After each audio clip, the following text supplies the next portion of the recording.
Мәскеудің жазушылар одағындағы әдебиетшілер үйіне бара қалып едім. Сондағы өкіліміз Ролан Сисенбаев кездесіп, Алматыдан Мұхтар Шаханов пен Ақселеу Сейдімбеков кепті. Ауғанстанға бара жатыр екен. Чистопрудный бульвардағы өзіміздің өкілдіктің қонақ үйіне тоқтапты. Келе сені сұрады. Кіріп, сәлемдесіп шықсын деп жатыр, деді. Қазақстан өкілдігі алыс емес, қонақ үйді сол жерде. Амандаса бардым. Екеуі үлкен бір бөлмеде екен. Қуана қабылдап, дастархан жайып, тоңазытқыштан елден әкелген қазымен Қазақстан коньягын шығарды. Көзден бұлбұл ұшқан Қазақстан шылымын сыйлады. Ақселеу аға сырбаз қимылмен жеңді білектей сүр қазыны шетінен кертіп отырып сөз бастады. Ұлықбек, бауырым, сені шақыртқан себебіміз анау бір соғыс жүріп жатқан Ауғанстан деген шатақ елге кетіп барамыз. Баяғыда елші боп жүрген Грибоедовтың өзін таптап өлтірген бұзықтау жұрт. Осының алдында ғана мен Сырағаң Сырбай Мәуленовпен жарасқанмен бірге Өзбекстанның Газли деген қаласына барғанда алапат зілзала, жер сілкінісіне тап болып, қараптан қарап боқ басында өліп қала жаздадық. Су ішкілігіміз бар екен. Аман есен қайттық әйтеуір. Бір ажалдан қалдым ба деп едім. Енді ертең мына Мұхтар ағаң екеуміз қанды қасап, қырғын боп жатқан ауған еліне ұшпақшы болып отырмыз. Комсомолдың тапсырмасымен. Осыдан қаңғыған оқ тиіп кетпесе, аман сау қайтып келерміз. Бәрін дәм білет. Кебін киген келмейді, кебенек киген келет деген бар ғой. Бұл Мәскеуде қанша жүз қазақ жүрсе де, бізге Ролан екеуіңнен жақыны жоқ. Әсіресе оқуда жүрген сенің жолың бөлек. Өзіңе елдің дәмін таттырып, жолымызды жуып, ырымын жасап кетейік дегеніміз ғой. Мынадай сүр қазыны сағынғанда шығарсың. Ауыз тие отыр. Бірінші сөзді өзіңнің жақсы көретін ақын ағаң Мұхтар Шахановқа берейін. Ал Мұха, мына інімізге қарата бірәу деп қой. Деп баптай сөйлеп, бір рөмке коньякты мөлділдете ұсынды. Мұхтар аға, Ақселеу, ақау, қоя ғой, мен ішпейім ғой деп, қолын қайтарып, ат тонын ала қашты. Ішпесеңде тост айтып жібер, деп Ақселеу ағада қойыр емес. Жақсынымыз жат жерде оқуда жүрген жоқ па? Осындайда айтпаған тілекті қайда айтасың? Жарайды, тілек айтуға болады. Бірақ мынау кәпіріңді тіпті татып алмайым, деп рюмканы қолына алуға әрең көнген Мұхтар аға микрофонға сөйлегендей тамағын кенеп жіберіп сөз бастады. Ұлықбек, айналайын, жақсы көретін інімсің. Сені сонау бала күніңнен бауырыма тартып, жақындатып жүретінімді өзің білесің. Мен өзі мектепті де дұрыс оқи алмаған сауатсыз адаммын. Жастай трактор айдап оқымай қалғам. Кешкі мектеп болмаса жарты ештеңе бітіргем жоқ. Бірақ өзім қанша сауатсыз болсам да, өзің сияқты ақын інілерімнің оқып жүргеніне қатты қуанам. Үлкен жердің оқуы да үлкен болады. Дәл сенің білім қуып жүргеніңе тілектеспін. Әйтпесе мен сауатсызбын ғой, деп тағы бір қайталаған кезінде Ақселеу аға іліп алып, Мұха, сауатсыздығыңды мойындағанның өзі үлкен сауаттылық қой, деп салды. Мен күліп жібердім. Мұхтар аға қызарып, ыңғайсызданып қалды. Оны байқаған соң, ерсілеу күлгеніме ұялып, әңгіменің желісін өзгерткім келіп, аға, Газлиде жер сілкінісіне тап болдық дедіңіз бе? Соны айтыңызшы, дедім. Иә, Сырбай Мәуленов ағамыз, жарасқан Әбдірәшев ініміз үшеуміз Газли қаласындағы қазақ өзбектерге қонақ болып, ұзақ отырып, көңілденіп, желпініп қонақ үйге кештеу қайттық. Содан шырт ұйқыда жатсақ, таң елең алаңда жер дүние гүлдеп, гүрілдеп, дірілдеп, азан-қазан әлем тапырық боп бір бәле басталды да кетті. Соғыс па, атом бомбасы жарылды ма білмейміз. жатқан қонақ үйіміз жын соққандай қалшылдап ала жөнелді. Жер сілкінгенін сонда сездік.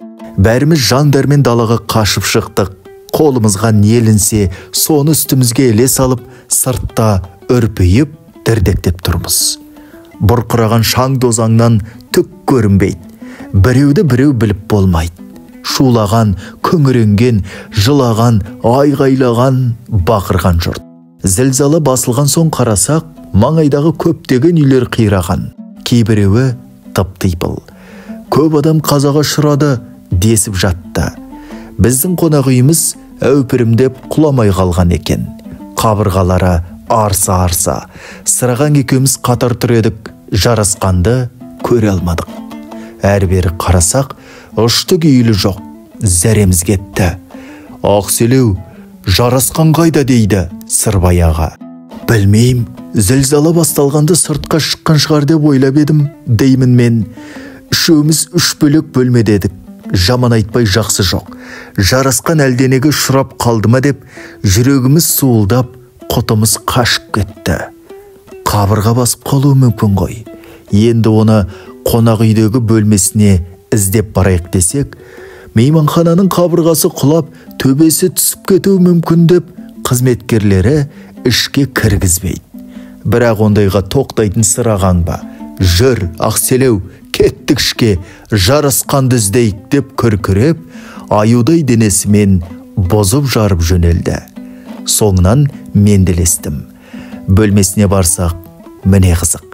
Біз айырылып қалдық па деп қорқып жүрген жұдырықтай жарасқанымыз, бет аузы, үсті басы шаң тозаң, топырақ боп, төсекте шалқасынан ұйқыны әлі соғып жатыр екен.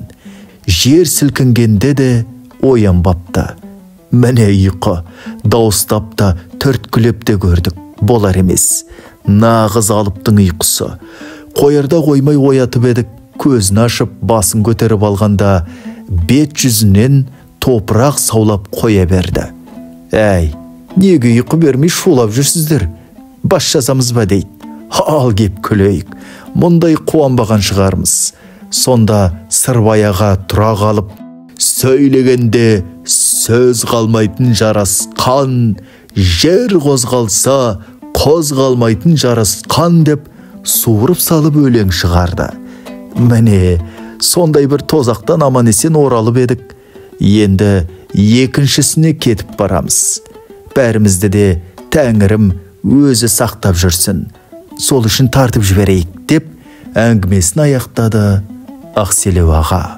Сонау кеңестік жылдары жарасқан елден бұрын Жигули көлігін сатып алды. Әрі-бері жүйткіп тоқтамай жүрді. Бірде жүргізушілік куәлігінен айырылып қалып, қайтарып ала алмай, қанша күн зыр жүгіргені бар.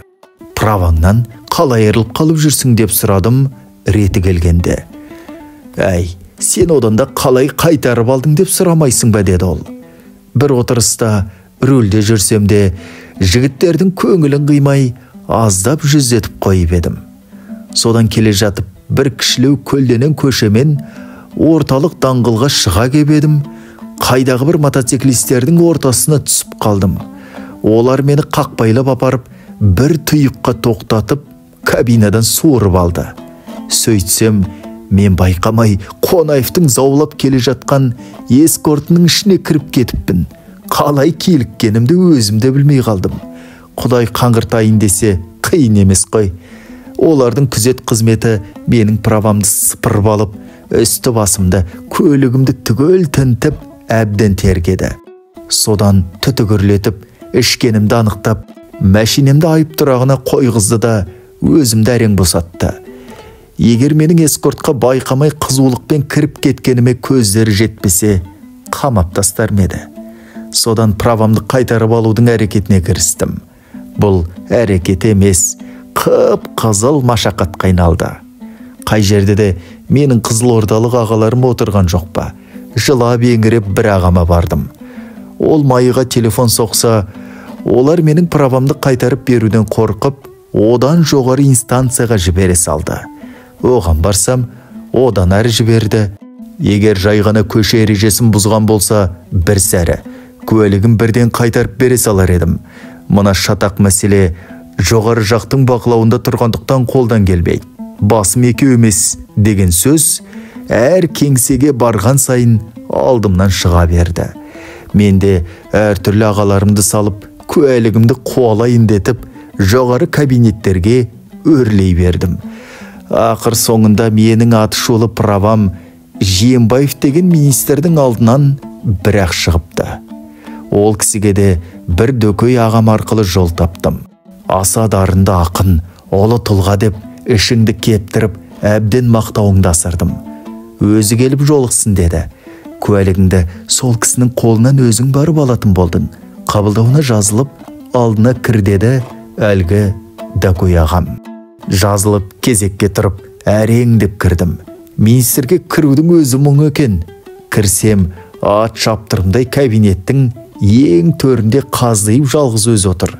Адымдап барып амандасып, не мәселемен, кіммен келгенімді баяндап едім. Ол маған орысшалап: «Эй, артист, почему пьешь за рулем?» деп сұрады. Мен: «Вы ошибаетесь, я не артист, я поэт» деп едім. Ол: «Артист, поэт, для меня один черт. Вот, получи свое право и больше не пей за рулем. До свидания» деп куәлігімді қолыма ұстата берді, деді Жәкең. Кейінгі кезде «Жигулиңді жүргізбей жүрсің ғой?» Жақында сатып жібердім. Жап-жаңа машинаны несіне саттың? Жұрттың қолы сондай көлікке жетпей жүргенде деп сұрадым. Мен содан бері ішсем рөлге отырмайтын болдым. Кейде 2 күннің бірінде аузымыз босамай қалады. Сондай кезде машинама нәзік жеңгең мініп алатын болды. Сосын оған да, маған да жоқ болсын деп саттым да жібердім. Енді рақат болды. 5 жұмыс күні алаңсыз арақ ішем. Ал сенбі мен жексенбі мен үшін қасиетті күндер. Осы 2 демалыс күндері кабинетімнің есігін ішінен бекітіп алып, жазу жазам. Телефонға шақырттырмайым. Ешкімді кіргізбейм, ешкімді қабылдамайым. Сол күндері марқұм әкем тіріліп келсе де үйге кіргізбес едім, деді жарасқан ағам.